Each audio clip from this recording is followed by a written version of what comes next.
Black curtains. How like a shroud they are. Forgive me, Hastings. The melancholy overcomes me often of late. I thank you for joining me on this night. The blackout, the air raid sirens. It is not a night to be alone, n'est-ce pas? I couldn't agree more, old chap. I have the bonne idée. How we will pass the hours until we know for certain if tonight at last the bombers come. You have asked me to tell you of the murder that occurred most recently at the Smuggler's Rest Hotel on Seadrift Island. I know I have revealed little beyond the fact that Poirot was able to use their little grey cells to bring the affair to a satisfactory conclusion. Yet the newspapers have said nothing. To think that a case of Poirot's does not merit at least a single paragraph is yet one more outrage I lay at the feet of Herr Hitler. He gobbles up space in the newspaper the way he gobbles up so much of Europe, including my own beloved Belgium. But tonight, I propose to take our minds off of the horrors of war.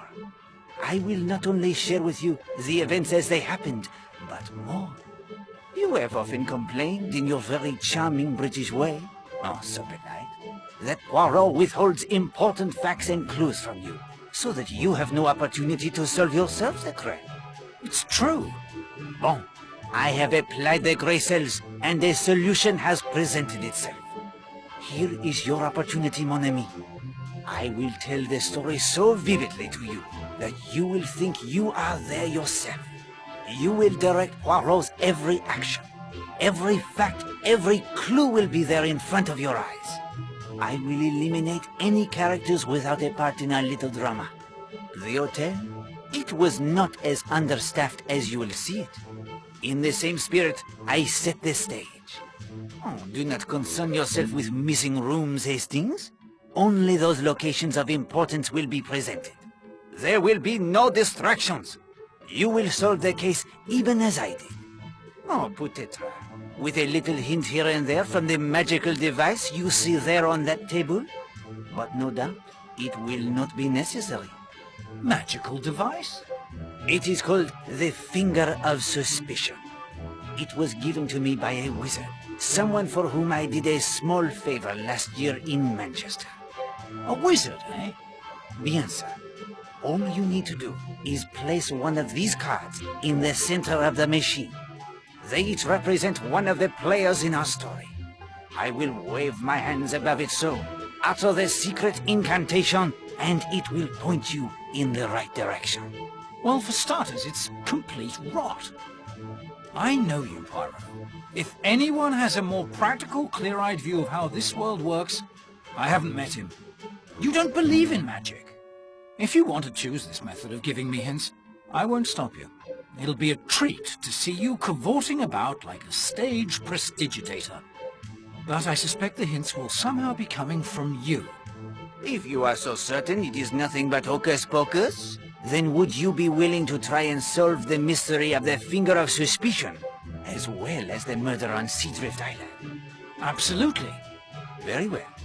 I will give you 7 clues at times of my choosing throughout the evening. Perhaps when you have all 7, you will be able to see the true genius behind the Finger of Suspicion. Here is your first clue. Power. Power? The power of magic? I give you the clues, Hastings. Do not expect me to explain them as well. Explore my office first. Equip yourself for your journey into the past. Come to me when you are ready. In the meantime, I will tell you 3 little stories to whet your appetite. Ye gentlemen of England, who live home at your ease, it's little do you think of the dangers of the seas. When we receive our orders, we are obliged to go on the main to proud Spain, where the stormy winds do blow.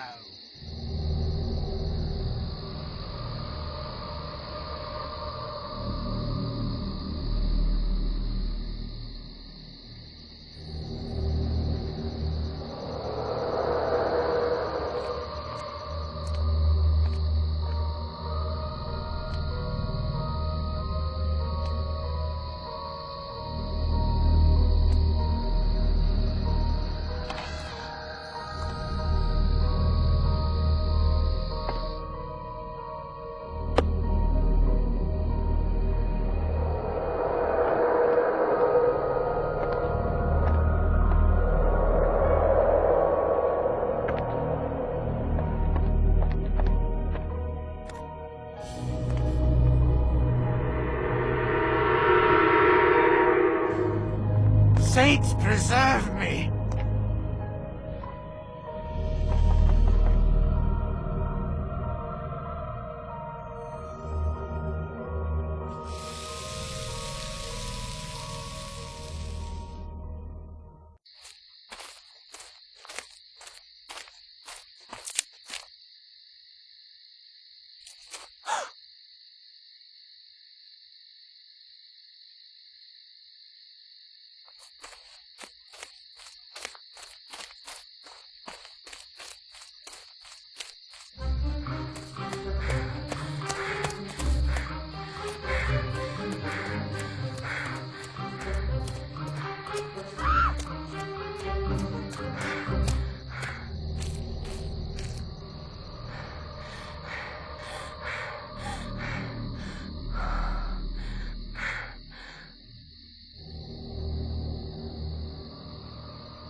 Make of these stories what you will, mon ami.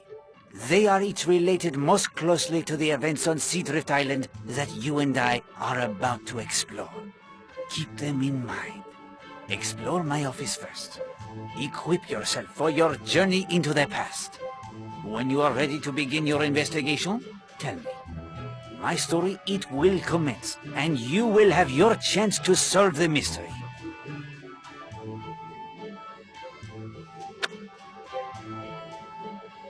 The line, it is out of service, Hastings. There is electricity, but a disconnection, it exists somewhere. I am assured by my landlord that it will be functioning again in the morning.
A wise choice, Hastings. With this stopwatch, you will be able to determine the time it would take the suspects to make their way to the scene of the murder. Things are progressing exactly as I expected.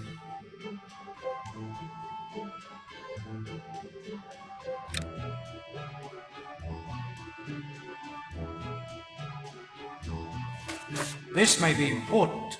I'll keep it in my notebook. Interesting. I'll put it in my notebook. This document bears further study. I will keep it in my notebook.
I'm ready, Poirot.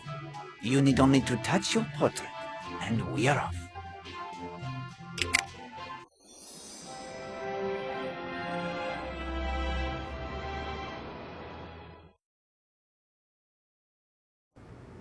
Notice how the portrait is now of Poirot.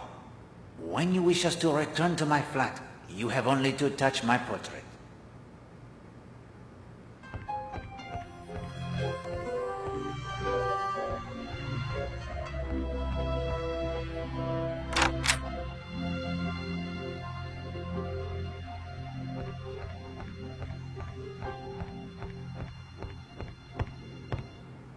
Pardon, mademoiselle, what is your name?